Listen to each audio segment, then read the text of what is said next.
In today's video, I'm going to show you how to go from this to this simply by optimizing the structure of your wide receiver room.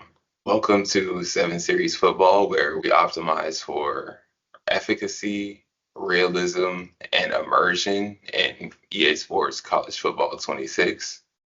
This will be the first of a two-part series in which we reveal and define the hidden wide receiver positions in the game.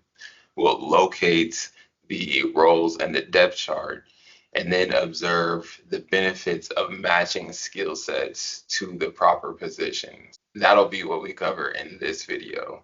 And then in the next video, we will rank each archetype present in the game relative to the different wide receiver roles to help you guys when it comes to building out your own wide receiver rooms. So let's go ahead and get into it. You've probably at some point heard a receiver be referred to as an X. There's plays tagged X close or Z screen. You may have heard a broadcaster refer to a receiver this way, but neither broadcasters or Madden really take the time to explain what those positions mean or what those roles are. And so we're going to cover them briefly before we talk about how it connects to the actual game.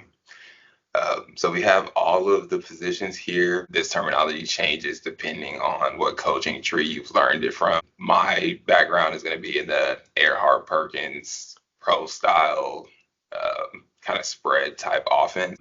This is what the Patriots used in the mid 2000s. And it's just what I learned. So that's what we'll be rocking with here. First, we're going to start with our X. Our X lines up on the line of scrimmage and outside, often into the boundary. And so because of his positioning, he's often going to be your best athlete. You're going to have to excel at winning one-on-one, especially in tight spaces along the sidelines, and then in one-on-one contested situations down the field. Really quickly, while I was editing, I realized that I forgot to mention that press factors into this. Because the X is often lined up on the line of scrimmage, lined up on the ball, they're susceptible and liable to being pressed by the defense. That said, being able to beat press and have a good release package is a core part of being an X receiver. So core that I couldn't post the video without leaving it. But, and that said, back to the video. Some of the more notable X receivers, like you can see on the screen, are going to be like T.O. or Calvin Johnson. More modern example like DK Metcalf. Those are your typical X. The most common X receiver routes are going to be fades down the sideline, slants, stop routes, and then digs coming into the backside of the play. So you can see the route tree kind of drawn up on the screen. That's the X. Think big body, physical, athletic, great in contested situations.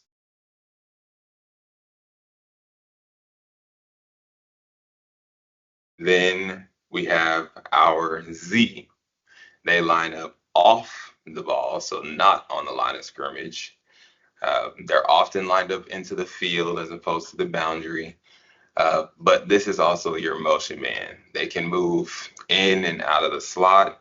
And here, contested catch ability is a little bit less important, though it's always valuable. And movement skill is going to be more important here. So either elite speed, like Tyreek Hill with their route running agility in space, or shifty guys like Chris Olave.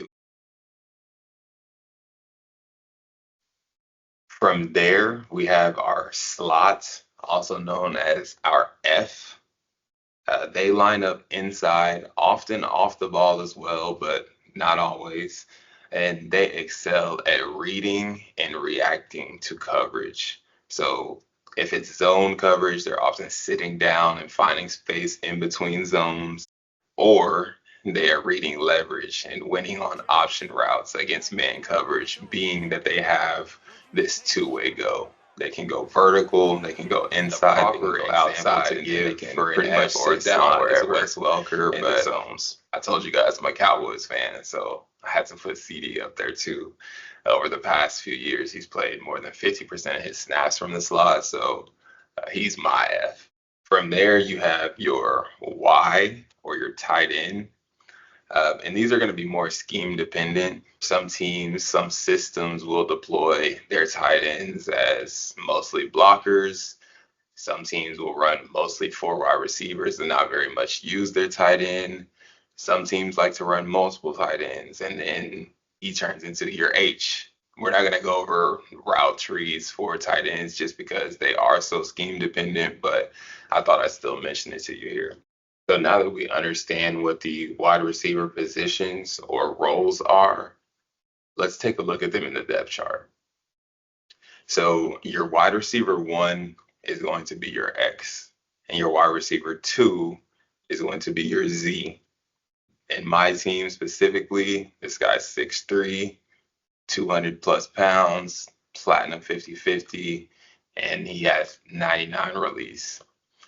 These two guys here actually split the responsibilities of the Z and the F. They both are kind of interchangeable. Clark is a speedster. As you can see here, he's got silver takeoff. And then Beard down here is an elite route runner. He's rocking platinum cutter and some really, really good route running stats. They share the same role, just slightly different skill sets there. Your F is found in the slot wide receiver tab in the depth chart, and he's going to be number 1. Clark is also listed as my F, but again, he and Beard share both the F and the Z roles, with Bautista being our permanent X. And then lastly, our Y is our tight end 1, and then our tight end 2 is going to be that H that I mentioned as well. So now that we've got the right guys in the right spot, how does this look on the field, and how do these people perform in their proper positions and when they're not in their proper positions?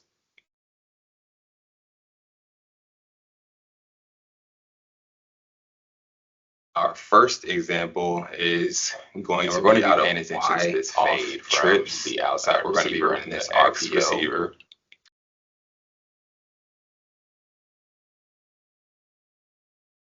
Where if this play is going to work, he's going to need to firstly beat press, but also beat press quickly so that we can actually throw this ball before we hand it off.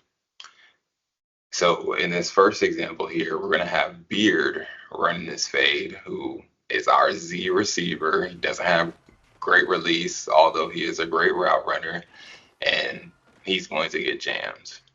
Not just jammed, but jammed consistently. So this is not an ideal route for his skill set. But now we're going to put our X here, and completely different outcome. He's getting consistent wins off the line of scrimmage, and these are potential touchdown shots. So we can see the benefit of having your X receiver run X receiver routes. But let's look at another example. The next play is going to be wing trio, this motion whip deep flood, where we're going to motion in our Z receiver, and then he's going to have to win his route in space after dodging the press with the motion.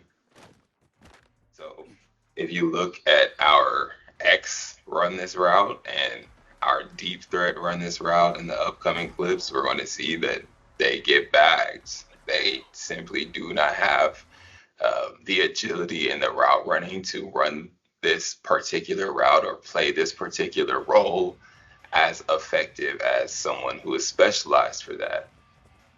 So now we're going to look at our actual Z receiver, our actual best route runner being put in this position. Now, and we'll see not only is he going to win, a little different as consistent. We're mainly exploiting the advantage of having a two-way go and or a poor matchup with a linebacker or a nickel corner or a safety inside as opposed to an actual cover corner. So for this, we'll show a win for all three of the receivers.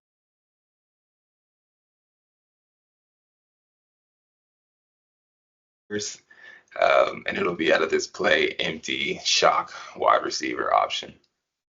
Um, as you can see on the screen, it's possible to still be pressed here from the slot when we have the proper receivers for that. We also can manipulate the two-way go, we can also find space against man the yards the defense gives us.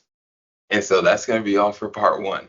We went over the hidden positions in the game and the different roles within a receiving core. We located them in the depth chart so that you can put people in the proper positions. And then we took a look at maximizing these roles on the field. In our next video, we'll review the best archetypes, ratings, and abilities for each role to help you recruit and build out your receiving core and maximize them in the positions that they ought to be in. With that said, like if you learned something, share if you know somebody who would enjoy content like this, and subscribe if you want to stick around for more. Let me know what you think in the comments. Will you be paying more attention to the different wide receiver roles going forward? Will this inspire you to change around your depth chart at all? Let me know. I love to chat. I love to hear from you guys. Check out our no huddle video if you haven't already, and be on the lookout for part two. It'll be coming soon. Until then, peace. Y'all have a good one.